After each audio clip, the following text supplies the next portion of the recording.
tem uma forte ligação e um currículo invejável ao desporto, mas a par desta ligação e deste currículo tem também um currículo invejável na política.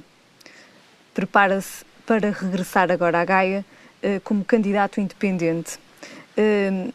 Estava à espera desta situação? Ficou de alguma forma magoado com o PSD depois de ter sido uma das escolhas da situação de ter disputado o que disputou? Olha, se me pergunta se na altura fiquei magoado, vou ser verdadeiro, fiquei. Fiquei surpreendido, fiquei, mas estas coisas na vida passa tudo e o meu objetivo era Gaia e por isso eu costumo dizer que quando nos fecham uma porta nós temos que fazer os possíveis por abrir a janela e por isso esta candidatura há 6 meses não era contra quem quer que fosse, agora também não. Agora é uma candidatura por Gaia que não tem, que tem adversários, e os adversários são os meus concorrentes, aqueles que também querem legitimamente concorrer ao município de Vila Nova de Gaia, e por isso eu estou a concorrer contra esses meus adversários, mas a favor do município. E por isso, quando acabar, e tudo se acabará no dia das eleições, em que o povo, e só o povo, irá determinar quem é que será o próximo Presidente da Câmara de Gaia, nessa altura, pelo menos para mim, eu estou a falar pela minha pessoa, todas as querelas se acabarão e, naturalmente, eu espero ser eu o Presidente da Câmara de Gaia, colaborarei com todos estarão dentro do projeto. Ninguém poderá dizer que está fora, porque só estarão fora aqueles que não puserem o interesse de Gaia acima dos seus interesses egoísticos e pessoais. É provável que possa acontecer isso nessa situação.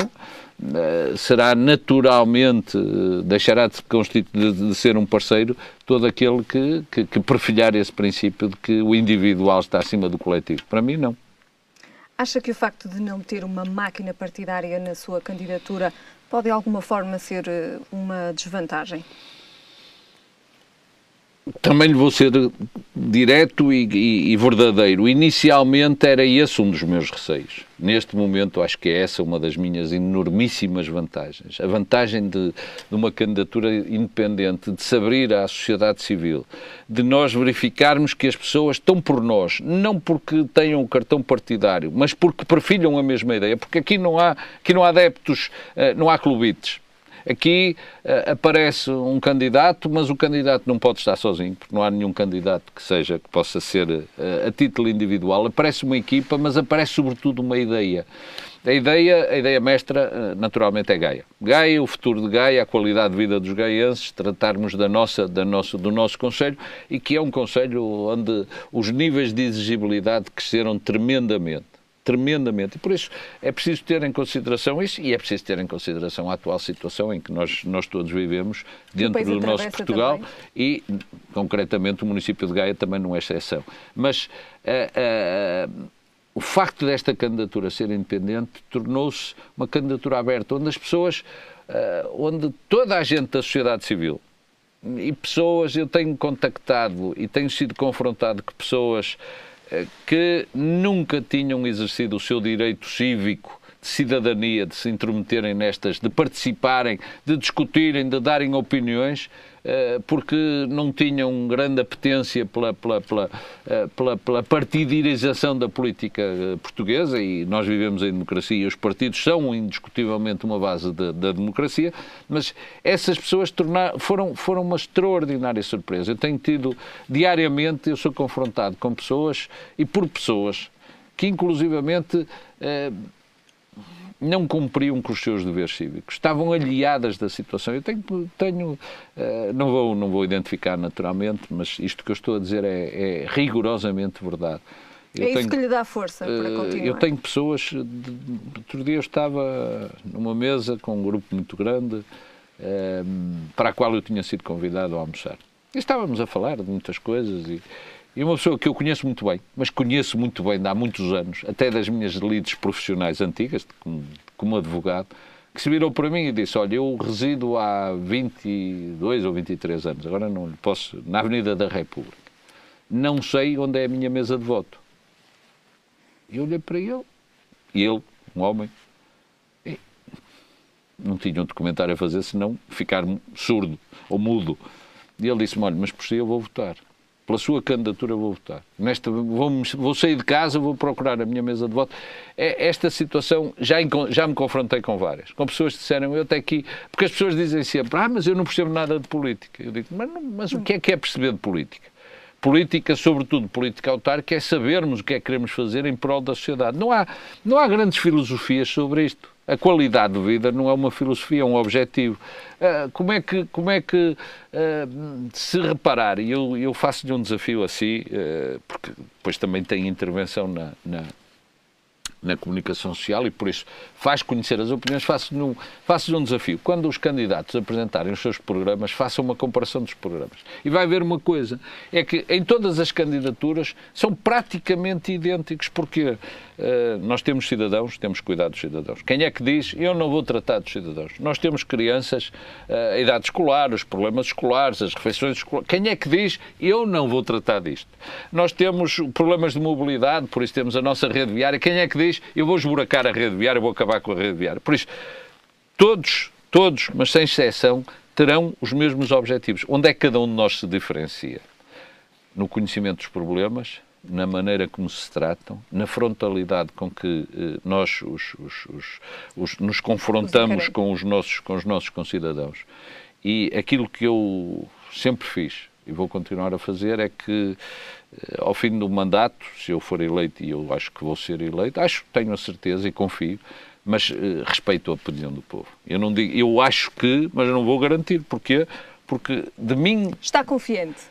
Estou completamente confiante, mas na minha dependência só está um voto, porque eu só tenho um voto. E por isso limitar-me a exercer o meu voto, como as centenas de milhares de pessoas e as dezenas de milhares de pessoas de Vila Nova de Gaia terão esse direito e eu espero que o façam em grande número, que a participação seja muito grande. E porquê?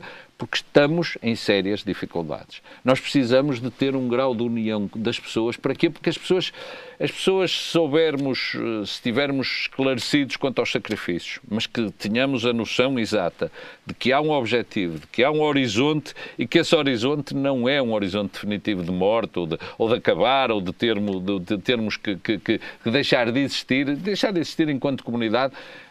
Nós acreditamos que somos capazes de levar essa tarefa que é difícil, que vai exigir sacrifícios, mas que esses sacrifícios têm que ser partilhados por todos. E por isso a autarquia tem que ser a primeira das entidades que tem que dizer eu vou fazer sacrifícios. Este é dinheiro que é da comunidade e por isso é um dinheiro que eu não vou poder gastar como gasto o meu. Eu gasto o meu como eu quiser. É evidente que tenho... Aqui é diferente. É, completamente. As pessoas em primeiro e o futuro de Gaia também. É evidente, sabe porquê? Porque às vezes põe-me a questão, mas acha que o seu antecessor, por exemplo, o Dr. Luís Filipe Menezes, não tinha como princípio as pessoas? Claro que tinha. Quando o Dr. Luís Filipe, quando na Gaia, e eu também participei nesse projeto, também fiz parte integrante dele, quando se fazem as infraestruturas viárias, mas é para as pessoas circularem ou não? Quando se faz a rede de saneamento básico, é para as pessoas ou não é? Quando se fazem quando se constroem as escolas ou quando se constroem os centros de saúde, é para as pessoas ou não é? Mas não estamos a olhar, sabemos que tudo isto que estamos a fazer é para as pessoas, mas a pessoa não é o nosso objetivo. Nós agora temos que olhar para as pessoas. Olhar para as pessoas e dizer assim, eu não sei se temos uma boa via de comunicação, mas eu tenho que olhar para as dificuldades. As pessoas estão em dificuldades. As pessoas, nós temos gravíssimos problemas de desemprego, que daí decorre um problema de sustentabilidade social. A sustentabilidade social não é bem a instabilidade. Como é que pretende combater o desemprego? E Gaia é um dos mais afetados pelo desemprego? Naturalmente que Gaia, porque é um dos maiores conselhos nacionais, porque é um conselho que durante muitos anos foi um conselho de praticamente residencial. Neste momento não. Nós neste momento temos um tecido empresarial fantástico que pode aumentar substancialmente. Onde é que a Câmara de Gaia, onde é que o município pode ser, olha, não atrapalhando. Infelizmente, a burocracia dos municípios, e não é da Câmara de Gaia, de todos os municípios, atrapalha, não desburocratiza. Nós gostamos muito de muitos papéis, muitos requerimentos, muitos pareceres, muitos vistos, muitos concordo ou discordo, muitas coisas que normalmente só levam uma coisa, tempo e dinheiro. resultados muitas vezes não temos. E por isso nós às vezes temos investidores que só não investem porque dizem assim, não vou estar 2 anos à espera que o meu investimento seja reprodutivo, porque o investimento, sabe que o investimento é como na Bolsa. Na Bolsa há dias em que as ações estão muito baratas e por isso as pessoas vão comprar, há dias em que as ações estão muito caras e por isso as pessoas vão vender. Mas isto é tudo feito de um dia para o outro. Eu nos noticiários que de manhã ouço nas rádios, também fazem a leitura da Bolsa. A Bolsa abriu a vermelho e no dia seguinte a Bolsa abriu a verde. E a pessoa diz, mas o que é que isto... Há conjunturas. E por isso há investidores que naquele momento têm o dinheiro e muitas vezes não é uma questão de falta de dinheiro. A semana passada nós vimos que os portugueses têm um recorde de depósitos. Os portugueses não têm a confiança em gastar o seu dinheiro. E não esperam que a situação do país seja uma situação otimista. E por isso estão desanimados. E por isso querem poupar. Não acreditam que vão precisar do dinheiro. Não têm a confiança de que dinheiro gera dinheiro. Estas coisas... Falta-lhe a confiança. Se vem algum investidor, seja ele nacional, seja estrangeiro, chega a uma situação destas e só tem burocracia a ultrapassar e ele vai-se embora. Por isso, uma das primeiras situações. Depois, nós vivemos muitos anos debaixo daquele chavão. Vem aí um grande investidor e que tem 300 postos de trabalho, 400 postos de trabalho. Vamos acreditar é que cada posto de trabalho é um posto de trabalho. Um emprego é um emprego. E se tivermos microempresas, nós temos um problema que eu diria que é tremendo para a nossa sociedade, que é o desemprego jovem. Todos os desempregados são importantes, mas os desempregados jovens são mais importantes porque nós estamos a fazer um esforço como nunca o país fez um esforço na qualificação dos nossos jovens. Nós temos jovens altissimamente qualificados, com competitividade a nível mundial. E estamos também a ter uma fuga de cérebros. E porquê? Mas porquê? Porque nós não temos ocupação para eles. Então nós andamos a investir. Cada estudante jovem custa uma fortuna à comunidade. Não sou eu que a pago, somos todos. Todos andamos a pagar a formação dos nossos filhos. E agora que temos técnicos fantásticos, altissimamente qualificados, vamos mandá-los a custo zero, porque deixa-me voltar outra vez à linguagem futebolística. Quando há um jogador de grande valia, normalmente ele é transferido, mas é transferido com o pagamento de uma indemnização, os chamados direitos desportivos. Então estes direitos intelectuais, estes direitos de formação profissional, não valem dinheiro? Então eu pago para transferir um jogador de futebol, ou um jogador de basquetebol, ou outro qualquer, um desportista qualquer, e não pago para transferir um engenheiro, um arquiteto, um médico que teve toda a sua formação em Portugal e que agora vai exercer a sua atividade num país que não investiu um cêntimo nesse jovem. É um negócio da China. Mas é um negócio da China e o que é que nós temos que fazer? Temos que inverter essa situação e por isso temos que pôr os nossos jovens, aliciá-los. Mas aliciar os jovens é muito fácil. Temos é que lhes dar oportunidades. Eu não lhe vou dizer, vocês arranjem muitos empregos e eles dizem aonde. E por isso, olha, o município pode fazer as microempresas. Nós temos no município, não é só neste município, mas o município de Gaia tem muitas infraestruturas que não estão ocupadas. Olha, a começar nas escolas, que muitas vezes são desocupadas porque se construíram escolas novas e há escolas que estão desativadas. Por que razão não podemos ter microempresas onde cada empresário, se tiver 2, 3, 4 empregos, é fantástico. Se nós tivermos muitos empresários, muitos microempresários, em instalações que são municipais, nós podemos ter, naturalmente não resolvemos o problema totalmente do desemprego, mas o problema do desemprego não se resolve com uma varinha mágica, dizer assim, plim, como a fada madrinha e tudo se transformou. Nem é a história da Cinderela que à meia-noite a carruagem se transforma em abóbora ou a abóbora se transforma em carruagem de luxo. Não. Temos que fazer com muito sacrifício, com muito trabalho.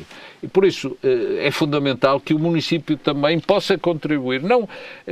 Eu aqui, deixe-me dizer que não vou estar a fazer nenhuma promessa que vamos arranjar muitos empregos. Os municípios, neste momento, e as autarquias, não estão em condições de serem empregadores. Isto é, de criarem novos postos de trabalho. Vamos tentar manter aqueles que já existem, vamos reaproveitá-los, vamos incentivar os nossos funcionários públicos a trabalharem cada vez mais, mas sobretudo aos jovens, porque os jovens, se forem para o estrangeiro, nós perdemos... É o futuro do país. É um problema grave, porque se os nossos jovens forem embora, os nossos jovens neste momento já não são aquilo que nós nos habituamos a ver na imigração, quando os nossos imigrantes eram imigrantes não qualificados e por isso passavam situações de grandes dificuldades para poderem ganhar o seu dinheiro para depois regressarem ao país. Canalizavam as suas poupanças para o país. O jovem, não acredito, porque o nosso jovem tem cultura e tem know-how suficiente para estar no Catar, na China, nos Estados Unidos, na Alemanha, onde qualquer parte do mundo. E por isso ele, quando lá chegar, não tenho dúvida nenhuma que se vai radicar lá. E por isso, ao radicar-se lá, vai quebrar o elo de ligação, inclusivamente familiar. Nós temos um elo de ligação familiar que é ancestral, que nós estamos habituados a ter as nossas famílias, os pais, os avós, os filhos, os netos, e cada um vai tomando conta uns dos outros. Se os filhos faltarem, quem vai tomar conta dos pais? Depois, quando os pais chegarem à idade em que a sua segurança, pronto, naturalmente, quem não cuida dos seus idosos é porque não tem memória. Agora, como é que isso vai passar? Esses jovens estão a trabalhar no estrangeiro, esses jovens estão a pagar a segurança social, ou seja lá o que for, a contribuição, no país estrangeiro. E depois quem vai assegurar que os seus pais, que lutaram tanto, que geraram tantas receitas, que possam ter a justa cobertura à sua velhice? E por isso, nós ainda não nos consciencializamos bem dos riscos que nós estamos a ter, porque não é só o facto de... Nós tratamos esta coisa do desemprego como um mero... É um número. Hoje temos 18%, amanhã temos 10%, depois temos 12%, depois vem uma notícia que diz já há menos desempregados no centro de emprego, se calhar as pessoas já desistiram, inclusivamente. Já há menos... Mas o problema está na comunidade, na sociedade. Nós temos é que atacar o problema de fundo, porque não são meras estatísticas. Seria muito fácil. Não são apenas números. São apenas números, mas nós somos seres humanos, não somos números e temos de ser tratados. E tratar essa gente. Em Gaia dá-se muitas vezes esta explicação. Nós temos um número grande de desempregados, mas uma percentagem muito grande, e é verdade. 52% dos desempregados de Gaia são desempregados de empresas que não estão sediadas em Gaia. E eu pergunto-lhe qual é... E o que é que eu, como Presidente da Câmara, fico a lucrar com isso? Passo a dormir melhor durante a noite se souber que uma maioria de desempregados... Não. Durmo pior, porquê? Porque o problema está em que há 33 mil desempregados. Não me interessa se eles foram desempregados no Porto, se na China, estão cá, estão a morar em Gaia. Isso é um problema de Gaia. É um problema da comunidade. E para a qual o Presidente da Câmara tem que se fazer parte integrante da comunidade. Não vai resolver os problemas todos. Agora, as pessoas têm que estar convencidas de que pode ser também um auxiliar, pode ser um motor de desenvolvimento. A Câmara pode, por exemplo, baixar as taxas e os impostos das empresas que criam emprego. A Câmara pode privilegiar a relação de serviços, de prestação de serviços com empresas que tenham emprego jovem.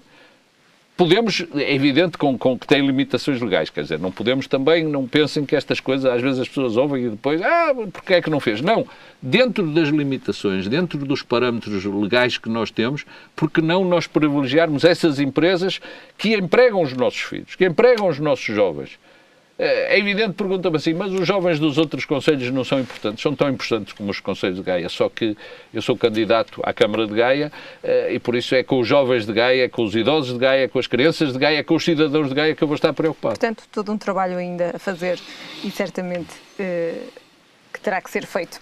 Saiu recentemente, e também para terminarmos esta entrevista, saiu recentemente uma sondagem divulgada pelo JN em que dá um empate técnico entre Eduardo Rodrigues e José Guilherme Aguiar, e Carlos Abreu Amorim aparece em terceiro com apenas 23% das intenções de voto.